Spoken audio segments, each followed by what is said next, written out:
What's up, home bartenders? It's that time of year. Let's make pumpkin spice syrup.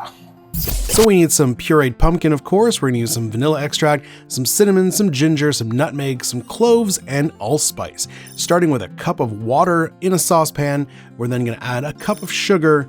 You guys know this process. We're making a simple syrup, but this one here, we're gonna add about 2 tablespoons of pumpkin. You really don't have to measure that much. Get some pumpkin in there. All right, we're gonna stir that about and make sure everything's combined, that sugar starts to dissolve, and then we're gonna add our spices. We got some cinnamon, we've got some nutmeg. I'm grating it fresh. You don't have to, the ground stuff works fine.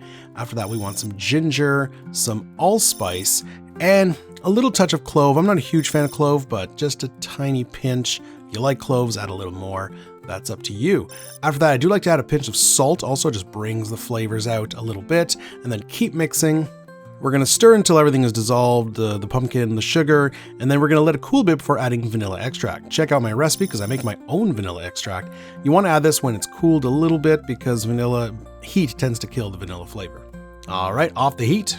Next step is to strain our syrup, but before we do, make sure you smash that subscribe button, hit that little bell, get notified because we got a whole lot of homemade syrups and liqueurs on the channel. Back to it. All right, here we're gonna strain through a cheesecloth because coffee filter is way too fine with all that pumpkin and spices. It takes a long time, so be patient here. You may have to squeeze some of it by hand. Make sure you clean your hands, but all you gotta do is be patient. It eventually all strains out.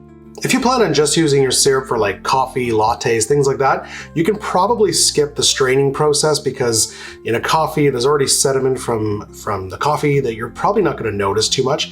Cocktails, I believe, should be cleaner, clearer. So I do like to strain the syrup this way. It is a very long process, takes a lot of time, but in the end, it creates much better looking cocktails. All right, that took a while, but we have strained our syrup. Let's give it a quick taste. Oh, just like pumpkin pie. The pumpkin comes through, the spices, amazing. We're gonna let this cool a little longer and then we're gonna bottle it. All right, guys, our syrup is done. Still a little warm, gonna let it cool off in the fridge before we make any cocktails with it. I'm really happy with the way it came out. I think using the white sugar, I prefer over brown sugar. You might be getting a little less taste, but the color comes out a little more orange, not as dark. And I think the pumpkin flavor doesn't get buried under that heavy molasses flavor. So white sugar, I think, is the way to go.